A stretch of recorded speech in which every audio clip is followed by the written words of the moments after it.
Sejam todos bem-vindos a mais um programa Assembleia Convida.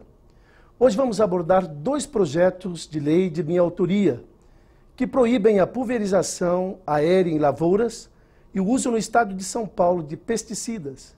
Para discutir esses assuntos e nos ajudar a entender melhor os impactos dessas medidas no meio ambiente, recebemos aqui os nossos convidados. Constantino Zara Filho, presidente da PACAME, Eloy Viana da Silva, vice-tesoureiro da PACAME, e Marina Lacorte, ativista coordenadora do Greenpeace Brasil. Antes de começarmos nossa discussão, vamos ver uma pequena reportagem. Em 2008, o Brasil se destacou como o maior consumidor de fertilizantes do mundo e respondia por 86% da quantidade de agrotóxicos vendida na América Latina. O uso de pesticidas nas nossas lavouras mais do que dobrou num período de 8 anos, revela o Índice de Desenvolvimento Sustentável. Os estados do Rio de Janeiro e São Paulo são os que mais consomem agrotóxicos. A Agência Nacional de Vigilância Sanitária é o órgão responsável pela avaliação da toxicidade de cada produto. A contaminação do meio ambiente e a intoxicação humana por essas substâncias estão aumentando. Quando a pulverização é aérea, os danos aos recursos naturais e à população são ainda piores. Relatório divulgado pelo Instituto Nacional do Câncer no ano passado pede a redução do uso de agrotóxicos no Brasil. Então, nós estamos para discutir este assunto de grande impacto no meio ambiente e eu gostaria que vocês pudessem comentar inicialmente esta reportagem e também comentar sobre o processo de polinização das abelhas e a extinção das abelhas por conta desses defensivos, pesticidas agrícolas.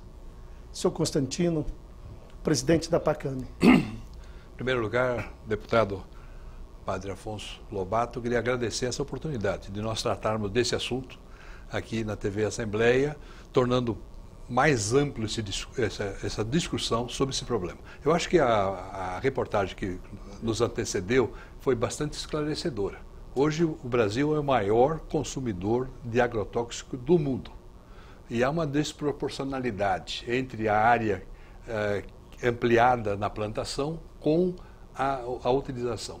Nós usamos até 2013 13 quilos por hectare de agrotóxico e hoje estamos usando 16, 17 quilos. Houve um aumento... Nos últimos 3 anos tudo isso? Nos últimos 3 anos.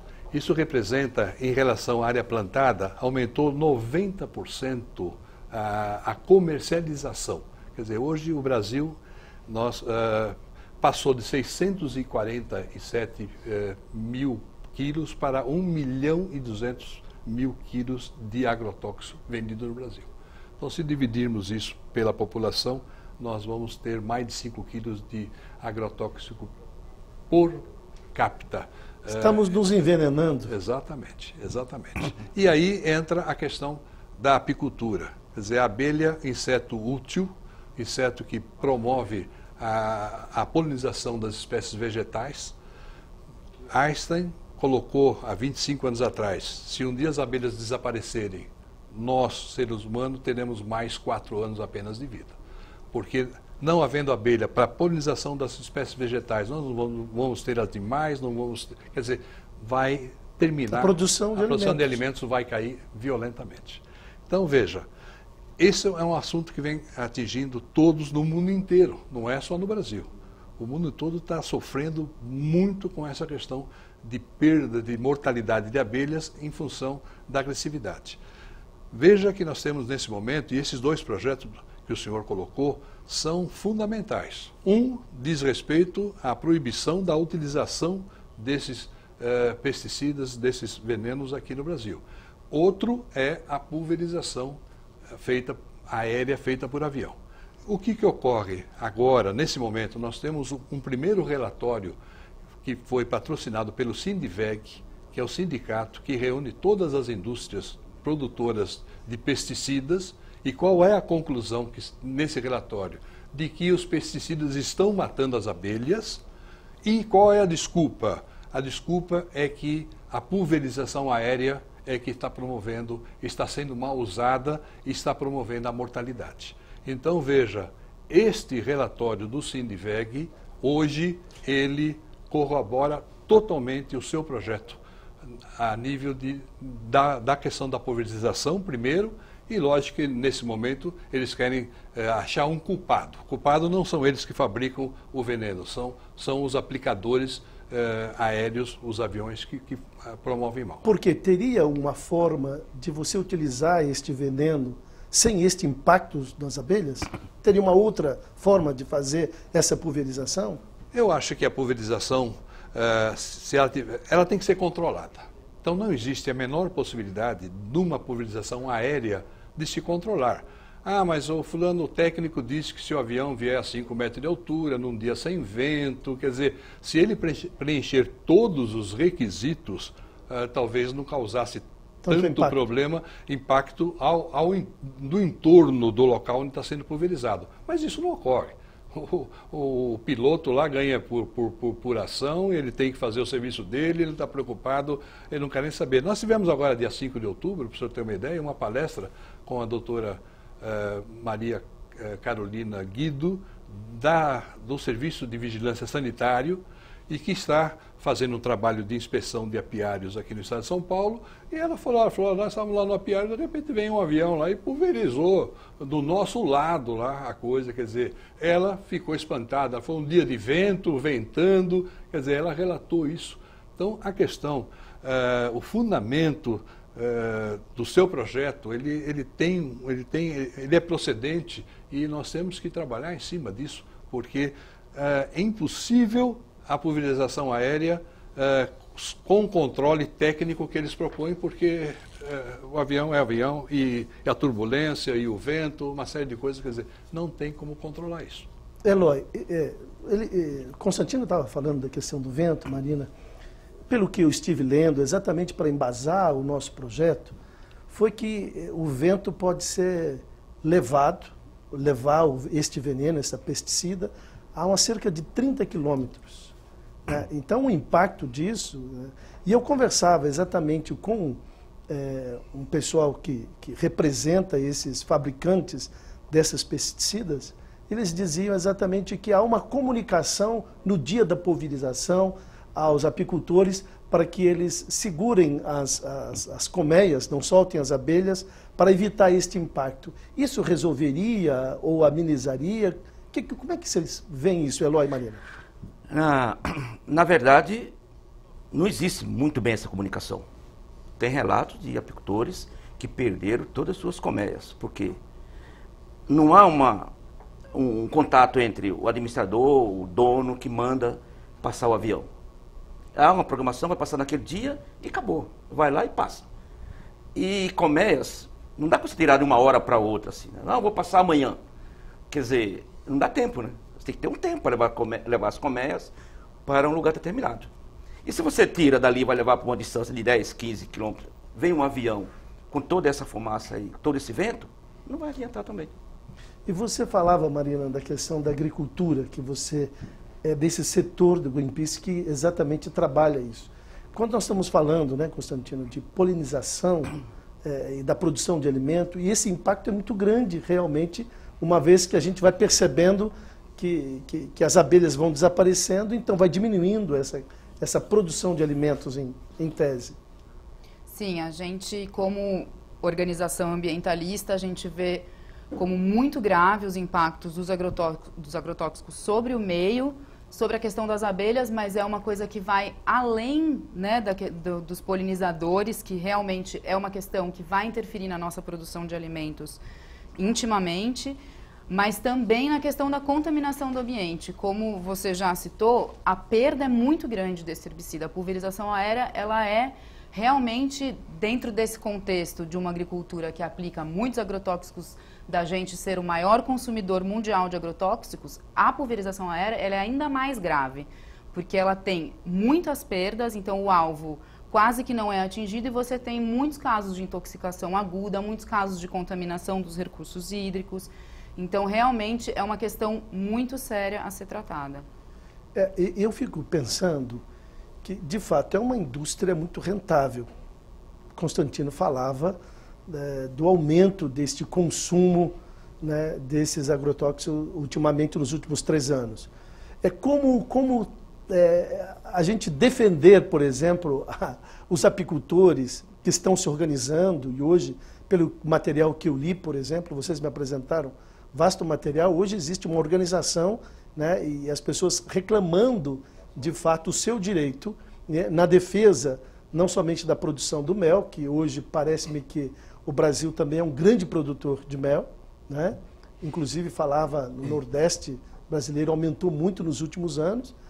E eu fico realmente preocupado. Como a gente enfrentar esse problema numa indústria tão poderosa, onde o poder econômico parece que dita normas para tudo? Quais os mecanismos que a gente tem? Então, um projeto de lei, né, obviamente que nós teremos num projeto de lei os interesses sendo colocados, né, e muitas vezes eles estão conflitantes na defesa desse interesse. Como é que vocês veem este conflito de interesses, esta luta aí? Olha, deputado, é bastante difícil, porque, veja bem, o apicultor está no campo. Se a fazenda pulveriza e ele perde, tem acontecido. Hoje o BiAlert, que é um programa no qual o apicultor que perde colmeia pode notificar lá, uma coisa particular, tem 1.800 notificações. Aqui no programa da Sindiveg tem 17 que eles foram vistoriar. Quer dizer, 17 corajosos que disseram, olha, perdi minhas colmeias aqui e eu quero que vocês venham ver o que aconteceu. Dos 17 casos, 10 positivo para a mortalidade em função do defensivo agrícola. Então, o que acontece com o resto do contingente? O apicultor, se ele denunciar a fazenda, ele perde o pasto apícola. O ano que vem ele não entra mais na fazenda. Então, ele perde, e nós temos isso, N notícias, 200, 300 colmeias, 400 colmeias, ele pega, morreu tudo, coloca no caminhão e vai embora. Vai embora. Sem notificar. Sem notificar, porque ele vai perder o pasto. Porque o apicultor, existem dois tipos de apicultor. Tem o apicultor robista, amador, cujo apiário permanece na propriedade rural dele o ano todo. Esse não tem problema. Ele não faz parte, vamos dizer, do agronegócio apícola. Ele é um robista, ele tem lá 10, 15 colmeias, ele produz o seu mel, vende, mas não é. O que nós temos são os apicultores profissionais, que têm 2.000, 3.000, 4.000 colmeias. Esses profissionais fazem uma apicultura migratória. Então, eles vão viajando. Nesse momento, eles estão todos nas áreas de plantação de cítricos, não é? Que laranja, limão e tudo mais. Agora, depois eles vão para eucalipto, depois vão numa região de mel silvestre, quer dizer, então eles viajam com as suas abelhas. Então, se ele denunciar, ele perde o pasto. Então, esse é um questionamento muito grande. Agora, mas o que nós temos que fazer? Nós temos que rever essa formulação. Porque se é para matar a praga, muito bem, nós temos que, alguma coisa tem que ser feita. Agora, a abelha não é praga. Isso, só que está matando as abelhas, está matando os pássaros, está matando tudo. Quer dizer, não tem nada ao redor daquela pulverização que sobrevive. Mamangavas, não é isso? Mamangava, todas as abelhas. Nós temos hoje 250 espécies de abelhas nativas que são úteis. E pelo que a Marina dizia, Constantino, não somente essa questão desses insetos extremamente importantes na polinização, né, para a produção de alimentos, mas também o próprio ser humano, os recursos hídricos. Sim. E o que me deixa revoltado é exatamente perceber que nenhuma ação para frear isso está sendo feita. E quais os passos, quais os caminhos que nós temos para poder frear um pouco isso? Até hoje, alguma ação que foi feita e que deu algum tipo de retorno. Porque, aquilo que o senhor está dizendo, o poder econômico, se eu denuncio, eu fico sem a minha matéria-prima, não consigo trabalhar. Não é? Exatamente. O IBAMA conseguiu, há 2 anos atrás, proibir a pulverização. Baixou uma norma dizendo, está proibido aqui, nós vamos ter que rever todas as formulações. Ele tomou essa iniciativa, mas ele não aguentou um mês. Quer dizer, a pressão é muito grande, o lobby deve ser muito violento e envolve muito dinheiro, não é pouco dinheiro. Então, essa questão. Agora, nesse momento, nós temos um novo relatório da Secretaria de Vigilância da Saúde que vai tratar sobre populações expostas a agrotóxico. Quer dizer, não é só as abelhas que estão, a população está sendo atingida e doenças estão aparecendo em função dessa aplicação indiscriminada, né, de agrotóxicos em todas as culturas. Pode ser que eu esteja dizendo aqui uma bobagem, mas eu tenho percebido hoje um aumento, né, de doenças cancerígenas, por exemplo, pacientes oncológicos que brotam todos os dias nos mais diversos municípios do nosso estado, do nosso país. Né? Tem que ter alguma relação. Nós estamos nos envenenando. Às vezes o próprio alimento, Marina, que chega à mesa, né, não é um alimento sadio, né, porque dá a impressão de que aquilo que a gente falava, né, Eloy, o poder econômico, você fica à vontade para comentar que o poder econômico parece que fala mais alto. Sim. Se o IBAMA não conseguiu segurar, né? Sim, por isso que essas políticas públicas mais locais, por exemplo, proibir no estado de São Paulo, já teve iniciativas também no estado do Paraná, são super importantes. Porque o que a gente vê também com esse lobby todo, com todos os interesses econômicos que estão por trás disso, está acontecendo um desmonte das agências reguladoras então, em nível nacional, a gente não tem conseguido grandes avanços nesse sentido. Por isso que uma lei que proíba a pulverização aérea, que é um absurdo, né, nesse contexto, com tamanha perda que tem, ela é super importante para a gente poder avançar nesse tema.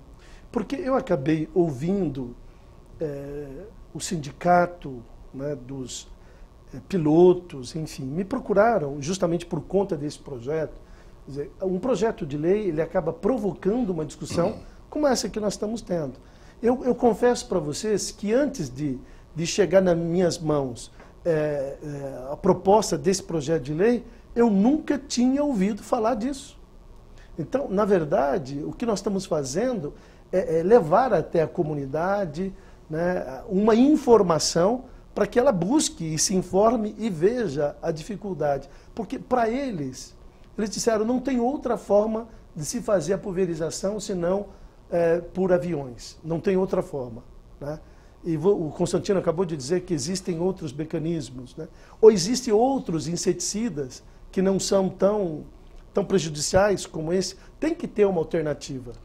Tem sim. Voltando ao assunto da saúde, 5 litros de defensivo agrícola por ano não é mole, consumem isso, né? E Estados Unidos e França já proibiram o uso desses produtos. Né? Há quanto tempo eles proibiram? Proibiram durante 2 anos. A França proibiu durante 2 anos e falou, daqui a 2 anos nós vamos reestudar para ver o que aconteceu. Quer dizer, radicalmente. Isso. Radicalmente. Os Estados Unidos perdeu já 1.500.000 colmeias na apicultura migratória profissional. Eles são os maiores plantadores de amêndoas do mundo.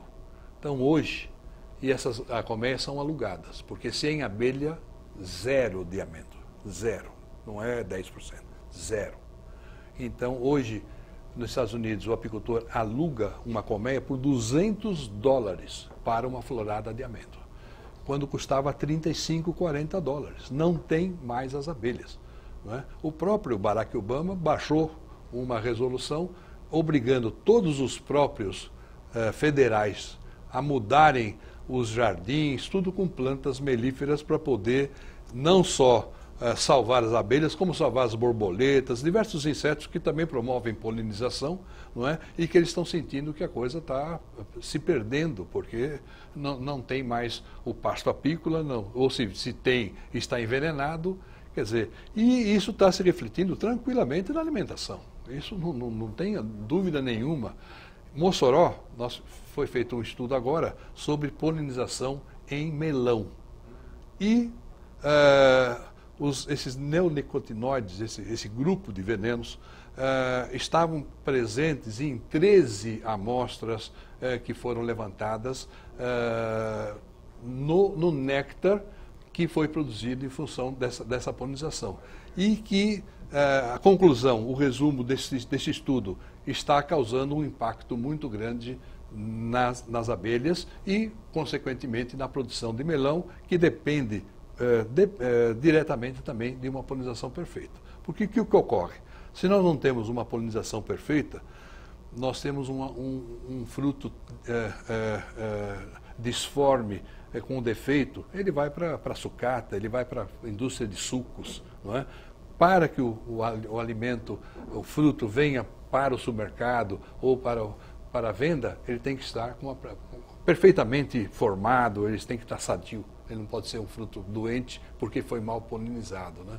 Quer dizer, então essa é uma questão econômica grande. A natureza é sábia, né? A natureza é sábia e o homem, na sua ganância, muitas vezes, acaba, de fato, deturpando, deformando aquilo que funciona, né, de maneira perfeita. Por isso está aqui o grande desafio dessa discussão, o grande desafio não somente através de um projeto de lei, porque aqui na Assembleia, quando a gente entra com um projeto de lei, o deputado entra com um projeto de lei, obviamente tem essa questão da discussão. Pretendo, inclusive, trazer alguma audiência pública para a gente ampliar essa discussão, porque eu acho que é vital essa discussão. E, sem dúvida nenhuma, nós vamos precisar ainda muito, né, dos senhores para criar uma consciência, para fazer com que as pessoas tomem conhecimento da importância, né, dessa discussão, para que a gente possa, de fato, fazer um pouco de frente a esse poder econômico, né, esse poder econômico tão forte que é a indústria destes pesticidas e também essa questão da pulverização aérea. Porque existe todo um conjunto, né, uma estrutura atrás disso tudo. Então, eu gostaria exatamente de contar com vocês nessa discussão toda que nós vamos continuar, né, fazendo exatamente para criar uma consciência diferente. Nós vamos para um rápido intervalo, a Assembleia convida para um rápido intervalo e retornamos já já.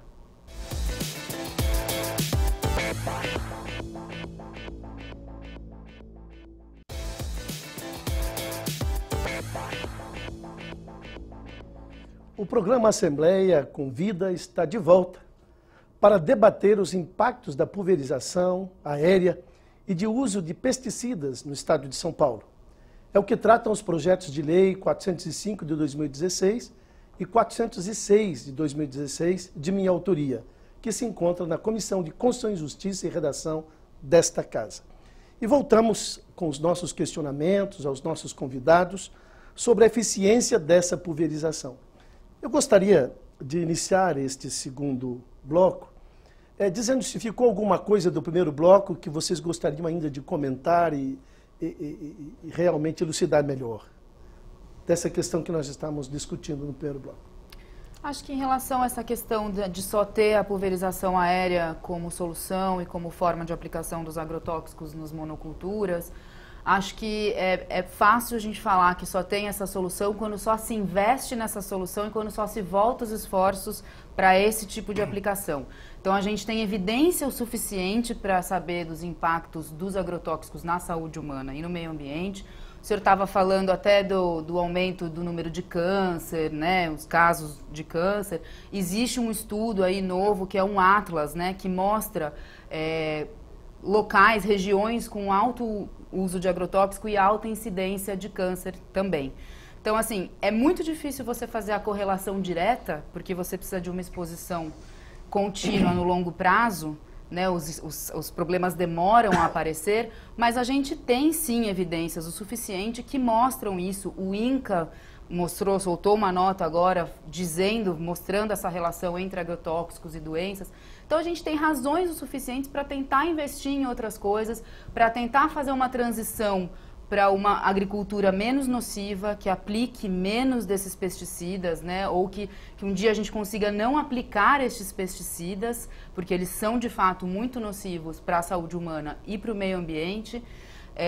Então acho que é mais esse complemento, assim, que não tem só essa solução, mas a gente precisa investir em novas soluções e novos caminhos. E para isso a gente precisa de políticas públicas que nos direcionem para esses caminhos como estas. Porque a impressão que eu tenho é que quanto mais nós vamos aplicando esses pesticidas, mais fortes eles deverão ser no futuro. Sim. Com certeza, né? Mais alta dose. Porque vão surgindo novas modalidades de pragas e para atacar resistência dessas pragas. Sim. Então, para atacar isso, tem que aumentar a dose, tem que aumentar a força, né, desses pesticidas.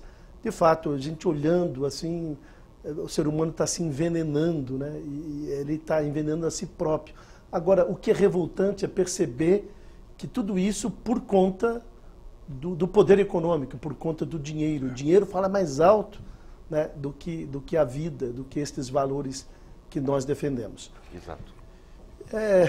E aí, uma segunda questionamento, eu gostaria de saber qual a medida dos prejuízos que ele pode causar aos insetos, como abelhas e borboletas, ao meio ambiente em geral, né? Nessa eficiência dessa pulverização. Qual o impacto disso? Não, a pulverização para os insetos mata tudo. Não tem conversa. Não sobra um.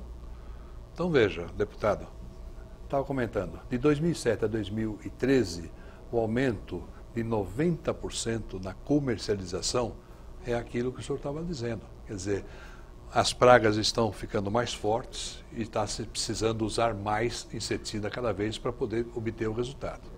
Hoje nós temos uma monocultura que ela é incentivada, acho que pelo próprio governo, porque hoje se pensa muito na questão da exportação, exportar soja, o maior exportador de soja, quer dizer, a questão toda é... A Argentina, deixa eu ver, a Argentina produzia 120 mil toneladas de mel por ano. Hoje, ela está produzindo 60 mil toneladas de anos por quê? O Brasil produz quanto? 45 mil toneladas. 45 mil toneladas. Mas o Brasil tem potencial para 200 mil toneladas de mel. Estou dizendo que a diferença entre Brasil e Argentina é muito grande, então nós produzimos bem menos. Muito menos. Não, é uma vergonha o que nós produzimos. Eles produzem média de 40 quilos por colmeia ano e nós produzimos 18 quilos por colmeia ano. E como é que é essa relação produção de mel e pesticida? Como é que na Argentina? Bom, na Argentina o que ocorreu? O norte da Argentina agora foi tomado pela soja. Então dos 120 mil caiu para 60 mil. Quer dizer, então há um impacto muito grande na questão da produção. E a mortalidade ocorre. Antes não ocorria, agora começa a ocorrer, porque é a pulverização. Então a questão é essas monoculturas, né? Quer dizer, se fazia antigamente a pulverização com trator, com aqueles braços, aquilo lá poderia não ser o mais correto, mas era mais controlado. É impossível, não há controle na pulverização aérea, não há controle. Então a questão do IBAMA, quando ele pediu a reavaliação das formulações, tinha um fundamento. Vamos rever esse negócio aqui.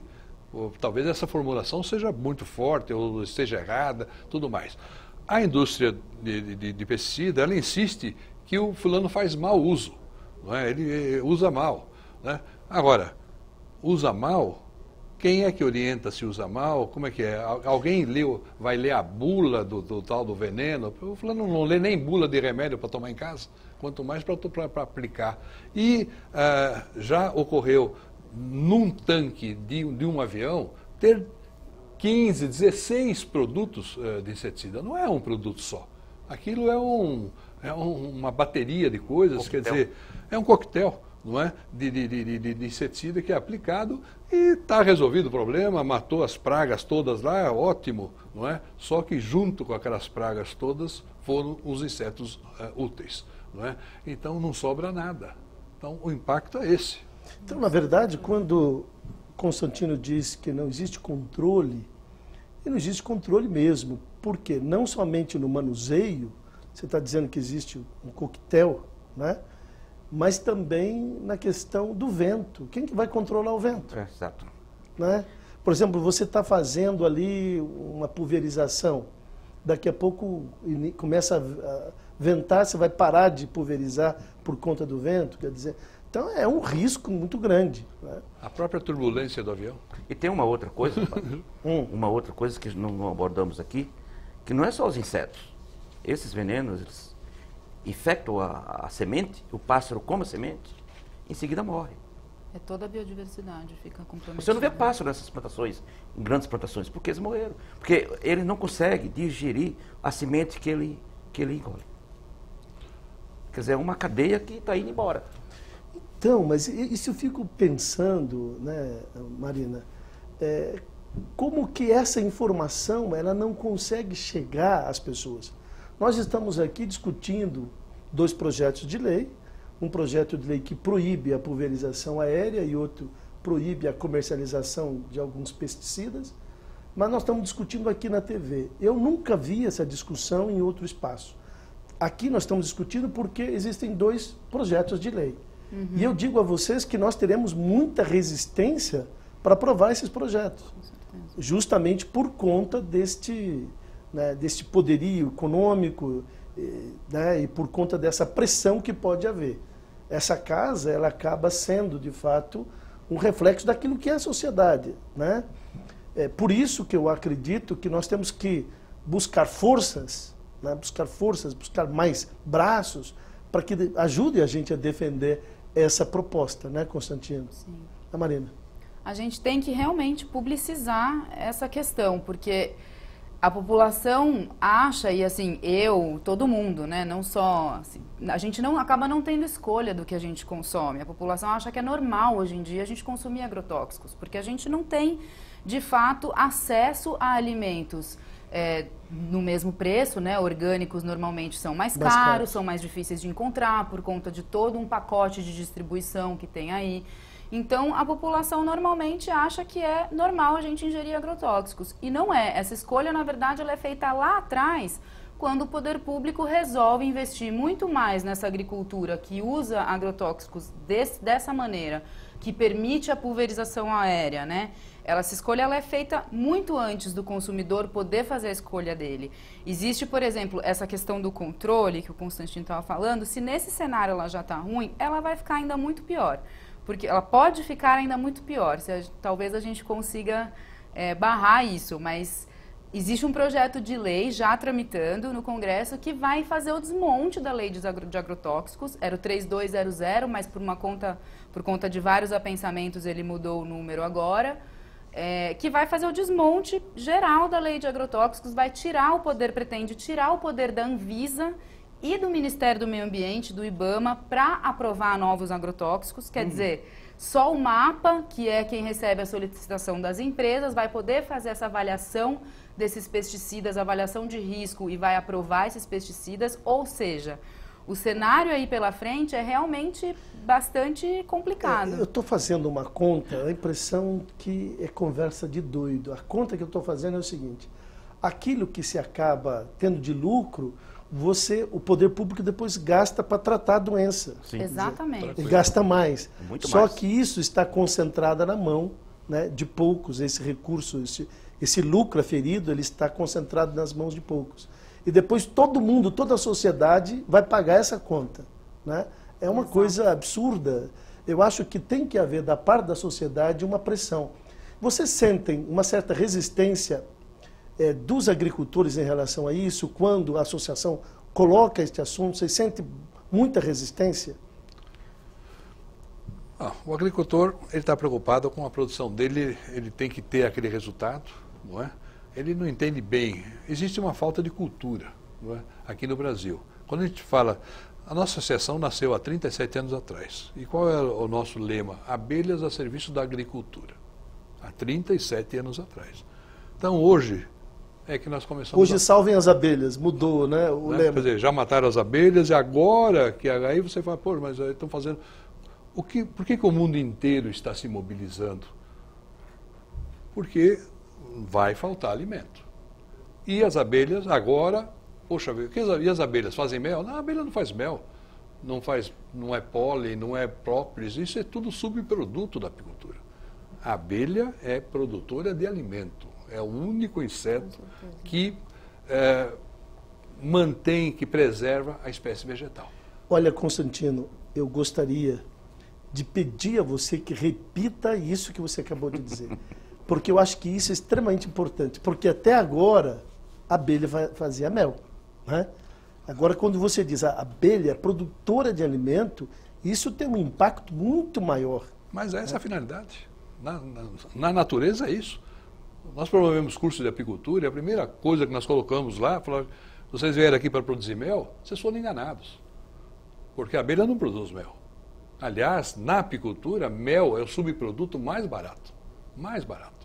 Então, 80% da espécie vegetal depende da polinização através de inseto. 80%. Existem as gramíneas, né, que o vento resolve, mas o resto depende. Então você tem morcego, é um polinizador de algumas espécies, borboleta, mosca, quer dizer, e as abelhas nativas que nós temos aqui no Brasil, que é de uma riqueza excepcional, e a Apis mellifera, que embora seja exótica, também presta um serviço excepcional. Qual a diferença entre as duas abelhas? As abelhas nativas são abelhas nossas aqui no Brasil. Nós temos uma variedade enorme, mandaçaia, jataí, uruçu, abelhas fantásticas. E que vivem em nichos específicos, elas são bastante seletivas, e algumas espécies vegetais dependem diretamente dessas abelhas. Depois nós temos então as Apis mellifera, que foi trazida em 1839, a primeira remessa. Essa é uma abelha, Apis mellifera, quer dizer, abelha do mel, não é? Quer dizer, a abelha que está na natureza para produzir mel. Não, ela está para a polinização da espécie vegetal. Então nós temos que entender essa questão. A abelha é produtora de alimento. O agricultor deveria pensar nisso. Ele pensa que só pulverizando, só resolvendo, só matando as pragas, que ele vai resolver tudo. Não. Ele tem que ter... Não adianta também adubar a planta, apenas adubar a planta. Ele tem que ter o adubo da flor. Quem é que tira o sêmen, o pólen de uma flor e leva para outra? Para que não haja consanguinidade e você tenha frutos bons. Não é? Isso é de fundamental importância. Então, quem é que faz isso? Nós fizemos em 91, na Acaresc, em Santa Catarina, um simpósio com o pessoal plantador de maçã. Todos os plantadores de maçã, Santa Catarina é grande plantador de maçã. E lá, o resumo da história toda lá da nossa reunião falou: olha, meu amigo, se você pegar um pincel e for pincelando flor por flor, é o mesmo resultado com as abelhas. Só que maçã, nós temos uma maçã Brasil que fornece pólen para 10, 12 maçãs Fuji. Ele falou, a Fuji ela já não se consegue mais, não é autossuficiente para produzir, ela depende daquele pólen. Quem é que leva? Só que nós temos milhões de pés. Hoje, para o senhor ter uma ideia, o sul do país tem 60 mil colmeias só para a produção de maçã. Senão nós não tínhamos uma maçã no mercado. Agora, quanto produz de mel? 0. E o pessoal está preocupado? Não, porque lá eles têm consciência de que eles dependem das abelhas para produzir maçã. Os Estados Unidos, amêndoa, tem consciência de que sem abelha não tem amêndoa. Então, nós temos que mudar um pouco essa questão. Subproduto, esquece. Se você tiver uma boa florada e tiver abelha, você vai ter os subprodutos que vêm mel, pólen, geleia real, tudo isso. Mas o que interessa e a função primordial é a produção de alimento. Eu posso dizer a vocês, quando eu entrei com esse projeto de lei, que a gente vai ouvindo, né, as pessoas, e os projetos nascem da discussão, né, as pessoas apresentam sugestões, eu até não tinha consciência da importância das abelhas. Eu confesso a vocês que essa discussão está me fazendo muito mais apaixonado pela causa, pelas abelhas, e vamos procurar, quem sabe, trazer para essa casa, ampliar essa discussão, para que a gente possa também contagiar outros deputados, outras bancadas, para quando esse projeto de lei entrar aí na ordem do dia para votação, a gente possa contar com isso. Então, nós estamos chegando ao fim da nossa discussão. Eu gostaria de deixar aí um tempinho aí de 2 minutos para cada um de vocês fazer as suas considerações finais. E eu quero agradecer e dizer que essa discussão foi extremamente frutífera. Essa foi apaixonante, essa discussão. Marina, suas considerações. Quero agradecer, primeiramente. Eu gostaria de agradecer também, deputado, por convidar o Greenpeace para participar. É um tema que tem tudo a ver com a gente acabou de relançar essa campanha de agricultura dentro da organização e o tema dos agrotóxicos vai ser central nisso, porque, como eu já disse, a gente considera eles os protagonistas, né, dos impactos negativos da agricultura no Brasil. E claro, dentro do tema de pulverização aérea ainda mais absurdo, né? Então, a gente acha muito importante essa iniciativa e a gente agradece muito poder estar aqui e dar mais publicidade para esse tema tão importante, para que a população possa, né, ter escolha e cobrar dos governantes para que realmente a gente tenha mais iniciativas nesse caminho. É porque se não tem conhecimento, não tem nem como fazer essa cobrança. Exatamente. Aquilo que eu estou dizendo, eu mesmo confesso a minha ignorância nessa relação, eu comecei a me inteirar do assunto quando surgiu a proposta de um projeto de lei. Se a gente oferece a verdadeira informação para a população, ela tem o direito de escolher. Afinal de contas, é ela que está sendo envenenada. E nós não estamos somente envenenando as pessoas, mas o próprio solo, né? Os próprios recursos hídricos. Colocando em risco essa produção futura, né? No longo prazo, essa produção sustentável, né? Eloy. Deputado, eu agradeço muito o convite. Eu sou apicultor. Estou lá no meio da apicultura. Há quantos anos, Eloy? Há quase 20 anos. E conheço um pouco disso. Então, isso precisava ser divulgado, porque as pessoas, até apicultores, conhecem muito pouco disso. Os próprios agricultores que estão na região usam veneno a todo direito e não sabem o que está usando. Sabe que tem que usar. Então, eu precisava divulgar e eu acho que esse projeto, essa lei, veio em uma boa hora e nós apicultores agradecemos muito. Agora, eu acho importante, de fato, a gente ir criando essa consciência até aqui nesta casa com os deputados, colocando a importância disso.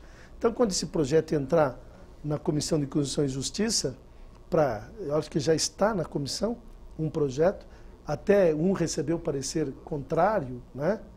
Recebeu parecer contrário, a gente vai trabalhar para que a gente possa fazer um voto em separado e passar esse projeto. Nós contamos aí com a ajuda de vocês, né? Muito obrigado. Meu amigo Constantino. Deputado, eu não vou agradecer, eu vou parabenizá-lo, porque precisa ter coragem para mexer nesse assunto, porque o poder econômico é grande.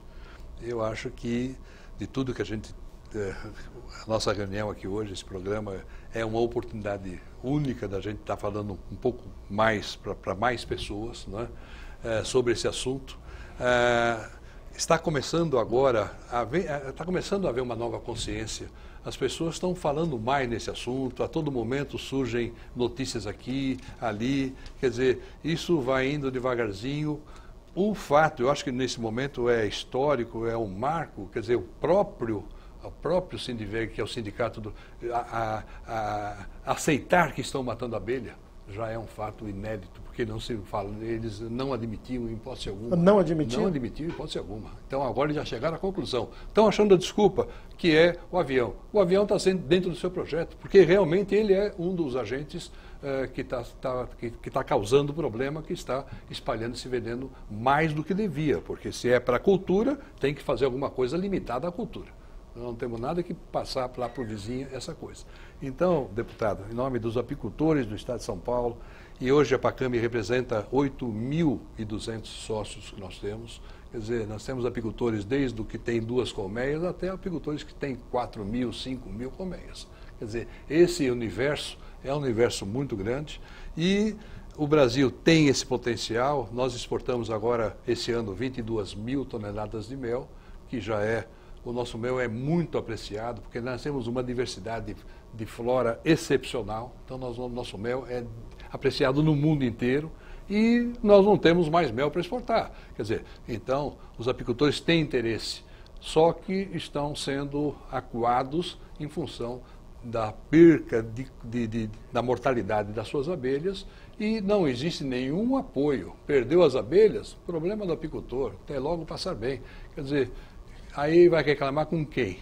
A verdade, Constantino, quando você fala de parabenizar o deputado, acho que ele tem que parabenizar vocês, o trabalho que vocês vêm desenvolvendo ao longo, né, desses anos todos, na defesa da produção de alimentos, na defesa dessas abelhas, do Greenpeace pelo trabalho desenvolvido, né, que é conhecido.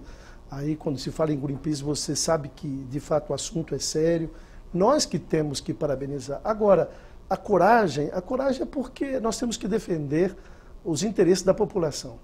Eu sou padre já há 28 anos e quando eu decidi colocar o meu nome para disputar uma uma cadeira aqui na Assembleia Legislativa, eu tinha bem claro que interesses eu ia defender. Exatamente por isso. Nós não estamos aqui para defender interesse econômico, mas nós estamos aqui para defender o interesse da população e, sobretudo, da população que ainda não tem consciência, né, que está sendo envenenada. O Papa Francisco lançou recentemente uma encíclica, O Cuidado com a Casa Comum, né? Na verdade, chama a todos, né, para esta responsabilidade, do cuidado que a gente tem que ter, né, com o planeta, porque, de fato, nós estamos destruindo esse planeta. E quando a Marina coloca, falando exatamente do envenenamento, né, das nossas nascentes, dos nossos recursos hídricos, isso me tocou muito grande. E, por outro lado, me tocou muito. E, por outro lado, essa questão da abelha produção de alimentos. Por isso, eu gostaria de agradecer a sua atenção, a atenção de acompanhar essa discussão. Certamente existem outros elementos que nós podemos trazer. Por isso, o programa Assembleia Convida fica por aqui. E em breve traremos novos assuntos para debater juntos. Se você quiser, pode enviar sugestões e críticas para o nosso e-mail, padrafonso@al.sp.gov.br. Até mais, fiquem com Deus.